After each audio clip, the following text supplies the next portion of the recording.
കേന്ദ്ര അന്വേഷണ ഏജൻസിയായ ED കരുവന്നൂർ കേസിൽ CPIMനെ 68ാമത് പ്രതിയായിട്ട് കുറ്റപത്രം നൽകിയിട്ടുള്ളത്. കേരളത്തിൽ ആദ്യമായിട്ടാണ് ഇത്തരത്തിലൊരു സംഭവം. ഒരു ക്രിമിനൽ കേസിൽ ഒരു രാഷ്ട്രീയ പാർട്ടിയെ തന്നെ പ്രതിയാക്കുക എന്നുള്ളത് ഇന്ത്യയിൽ സമീപകാലത്തുണ്ടായത് ദില്ലി മദ്യനയ കേസിൽ ആം ആദ്മി പാർട്ടിയെ പ്രതിയാക്കിയതാണ്. യഥാർത്ഥത്തിൽ PMLA നിയമം ഇന്ത്യൻ പാർലമെൻറ്റിൽ കൊണ്ടുവരുന്നത് കള്ളപ്പണം തടയുന്നതിന് വേണ്ടിയിട്ടാണ്. രാജ്യസുരക്ഷയെ ബാധിക്കുന്ന തരത്തിൽ മയക്കുമരുന്ന് ഉൽപാദനവും വിതരണവും കള്ളപ്പണം ഉപയോഗിച്ച് നടപ്പിലാക്കുന്നു എന്നുള്ള പ്രശ്നത്തിൽ അത് തടയുന്നതിന് വേണ്ടിയിട്ടാണ് ഈ നിയമം എന്നാണ് പറഞ്ഞത്. കർശന വ്യവസ്ഥകളുള്ള ഒരു നിയമമാണ്.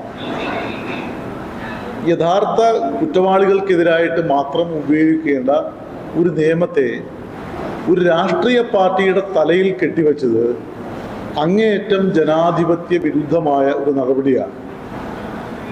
ഇത് കേന്ദ്ര ഗവൺമെൻറ്റിൻ്റെ നേരത്തെയുള്ള പ്രഖ്യാപനത്തിൽ നിന്നുള്ള വിരുദ്ധമായിട്ടുള്ള കാര്യമാണ്.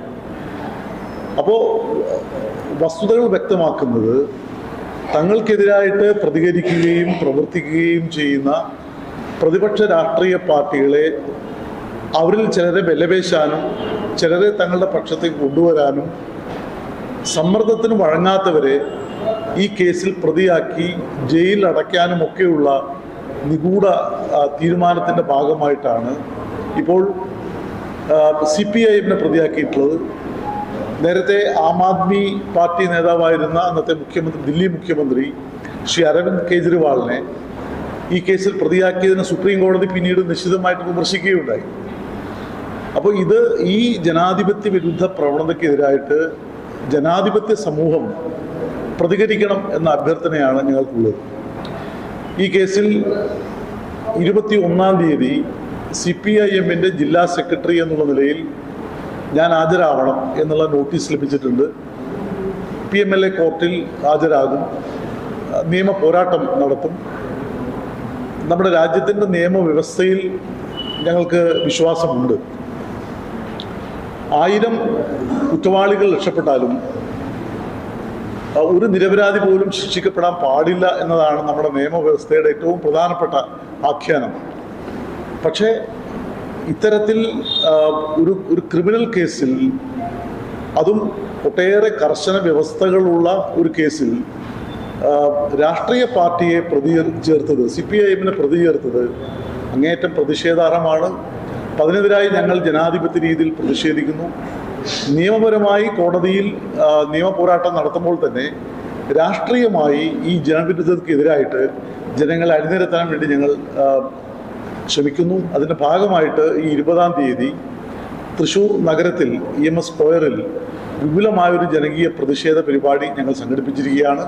പാർട്ടിയുടെ സംസ്ഥാന secretary Shri B Govindan master ഉൾപ്പെടെയുള്ള സംസ്ഥാന നേതാക്കൾ ആ പരിപാടിയിൽ പങ്കെടുക്കും. അതെ, 68ാമത്തെ പ്രതിയാണ്, കുറ്റപത്രത്തിലുള്ളതാണ്. അപ്പം നിയമപരമായിട്ട് ഇതിനെതിരായിട്ട് പോരാടും. മറ്റൊരു കാര്യം, ED ഇത്തരം കേസുകളിൽ കാണിക്കുന്ന ഇരട്ടത്താപ്പ് പലവട്ടം നമ്മൾ പറഞ്ഞിട്ടുള്ളൊരു കാര്യമാണ്. ഇപ്പോൾ തൃശ്ശൂർ ജില്ലയിലെ തന്നെ 2 പ്രമാദമായ സംഭവങ്ങളോട് അവരെടുത്ത നിലപാട്, ഒന്ന് കൊടകരയിലെ കുഴൽപ്പണ കേസ്, മറ്റൊന്ന് കൊടുങ്ങല്ലൂരിലെ കള്ളനോട്ട് കേസ്.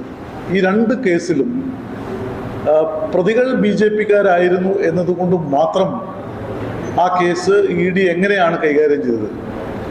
കൊടകര കുഴൽപ്പണ കേസിൽ അന്ന് BJPയുടെ ഓഫീസ് സെക്രട്ടറി ആയിരുന്ന ശ്രീ തിരൂർ സതീഷ് ചാക്കുകെട്ടുകളിൽ പണം കൊണ്ടുവരുന്നത് താൻ കണ്ടു എന്ന് പരസ്യമായി മാധ്യമങ്ങളോട് പറഞ്ഞതാണ്. പക്ഷേ ED അദ്ദേഹത്തെ വിളിപ്പിക്കുകയോ മൊഴിയെടുക്കുകയോ ചെയ്യാതെയാണ് BJPക്ക് ക്ലീൻ ചിറ്റ് നൽകിയത്. അതേസമയം കൊടുങ്ങല്ലൂർ കള്ളനോട്ട് കേസിലാവട്ടെ ഒരു അന്വേഷണവും ഉണ്ടായതുമില്ല. ഇരട്ടത്താപ്പും ജനങ്ങൾ കാണുന്നുണ്ട്. യഥാർത്ഥ കള്ളനോട്ട് കേസുകൾ അല്ലെങ്കിൽ യഥാർത്ഥത്തിലുള്ള കള്ളപ്പണം അന്വേഷിക്കാതിരിക്കുകയും തങ്ങളുടെ രാഷ്ട്രീയ നിലപാടിനെതിരായിട്ട് നിൽക്കുന്ന ആളുകളെ PMLA കേസിൽ പെടുത്തുകയും ചെയ്യുക എന്നുള്ളതാണ് ഇവിടെ സംഭവിച്ചുകൊണ്ടിരിക്കുന്നത്. ഇക്കാര്യത്തിൽ കോൺഗ്രസ് അവരുടെ നിലപാട് വ്യക്തമാക്കണം. കോൺഗ്രസ് പലപ്പോഴും തൃശ്ശൂർ ജില്ലയിൽ ശ്രീ അനിൽ അക്കരയെ പോലെയുള്ള ആളുകൾ EDയുടെ കേസുകൾക്ക് പിന്തുണയുമായി പലപ്പോഴും നടന്ന് നമുക്കറിയാം. ഇവിടെ കേരളത്തിൽ അവർക്ക് ED വിരുദ്ധ നിലപാടില്ല. നേരത്തെ സംസ്ഥാനം LDF ഭരിച്ചുകൊണ്ടിരുന്ന ഘട്ടത്തിൽ അത് RSSും BJPയുമായിട്ടുള്ള അവരുടെ ഒരു ഡീലിൻ്റെ ഭാഗമായിട്ടുള്ള കാര്യമാണ്. ദേശീയ തലത്തിൽ അവർ EDക്കെതിരായിട്ട് പലപ്പോഴും സംസാരിക്കാറുണ്ട്. എന്നാൽ ഫലത്തിൽ പ്രതിപക്ഷ പാർട്ടികളെ അടിച്ചമർത്തുമ്പോൾ അവർ മൗനം പാലിക്കുന്നു. ആം ആദ്മി പാർട്ടിക്കെതിരായിട്ടുള്ള കേന്ദ്ര ഗവൺമെൻറ് നിലപാടിനെ യഥാർത്ഥത്തിൽ കോൺഗ്രസ് ഫലത്തിൽ പിന്താങ്ങുകയാണ് ചെയ്തത്. അത്തരമൊരു വൈചിത്ര്യം ഉണ്ട് എന്നുള്ള കാര്യം കൂടി പറയേണ്ടതുണ്ട്. ഏതായാലും ജനാധിപത്യ പ്രതിപക്ഷ പാർട്ടികൾ ഈ കാര്യത്തിൽ പ്രതിഷേധിക്കണം. ജനങ്ങൾ ഈ പ്രതിഷേധ പരിപാടികളിൽ പങ്കെടുക്കണം എന്നാണ് അഭ്യർത്ഥിക്കാനുള്ളത്. ഓക്കെ,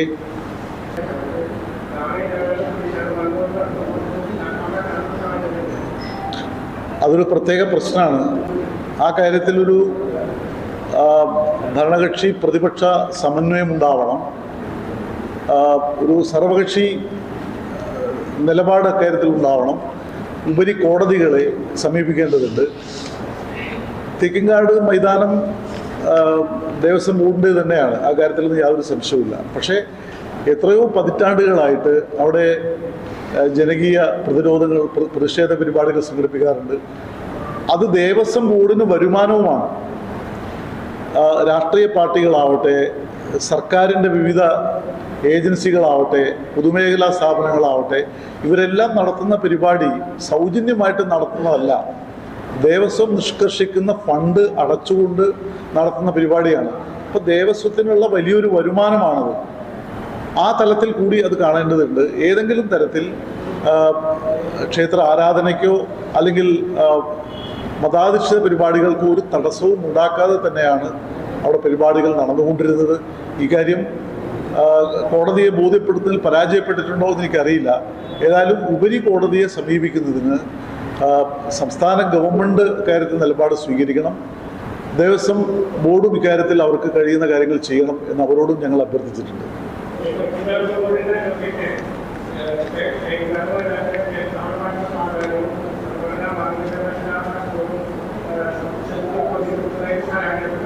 അല്ല, ഇത് ഈ കാര്യത്തിൽ ഉപരി കോടതിയെ സമീപിക്കലല്ലാതെ മറ്റു മാർഗമല്ലല്ലോ. അപ്പോൾ കോടതി ഒരു വിധി പറഞ്ഞാൽ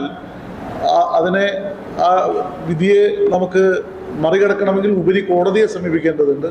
നിയമപരമായി ശ്രമിക്കുക എന്നുള്ളതാണ്. അതിൽ ദേവസ്വം ബോർഡും സംസ്ഥാന ഗവൺമെൻറ്റും ഒന്നിച്ച് ഒരു നിലപാട് സ്വീകരിക്കണമെന്ന അഭ്യർത്ഥനയാണ് ഞങ്ങൾക്കുള്ളത്.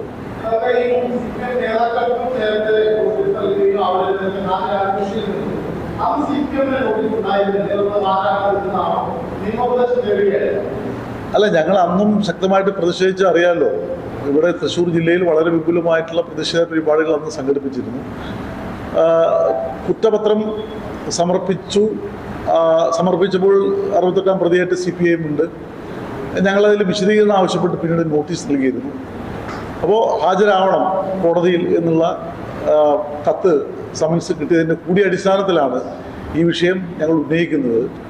അത് നിയമപരമായിട്ട് ഇപ്പോൾ നിയമവ്യവസ്ഥയിൽ നമുക്കൊരു പ്രത്യേക നിയമത്തോട് അതിലെ വ്യവസ്ഥകളോട് വിയോജിപ്പുണ്ടെങ്കിലും നിയമവ്യവസ്ഥയ്ക്ക് വിധേയമായിട്ടേ നമുക്ക് പ്രവർത്തിക്കാനാവുകയുള്ളൂ. അതുകൊണ്ട് കോടതിയിൽ ഹാജരായ ശേഷം മറ്റു കാര്യങ്ങൾ ആലോചിക്കും. അല്ല, അവിടെ നിക്ഷേപകർ വലിയ പ്രതിഷേധത്തിലാണ്. അവർ സമരങ്ങൾ നടത്തിക്കൊണ്ടിരിക്കുകയാണ്. തീർച്ചയായിട്ടും നിക്ഷേപകരുടെ പ്രശ്നങ്ങൾക്ക് പരിഹാരം ഉണ്ടാവണം. സംസ്ഥാന ഗവൺമെൻറ് ഉൾപ്പെടെ കാര്യത്തിൽ ഇടപെടണം എന്ന് തന്നെയാണ്. ആര് നയിക്കുന്നു എന്നുള്ളതല്ല, ജനങ്ങളുടെ പണമാണ്, അത് നഷ്ടപ്പെടാൻ പാടില്ല. അത് ഇരിഞ്ഞാലക്കുട ടൗൺ കോഓപ്പറേറ്റീവ് ബാങ്കിലും പ്രസക്തമായിട്ടുള്ള കാര്യമാണ്. അതിനൊരു കേവല രാഷ്ട്രീയമായിട്ട് കാണുന്നില്ല. ഏതായാലും ആ കാര്യത്തിൽ പരിഹാരം ഉണ്ടാവണം എന്ന് തന്നെയാണ് ഞങ്ങളുടെ അഭിപ്രായം. Thank you.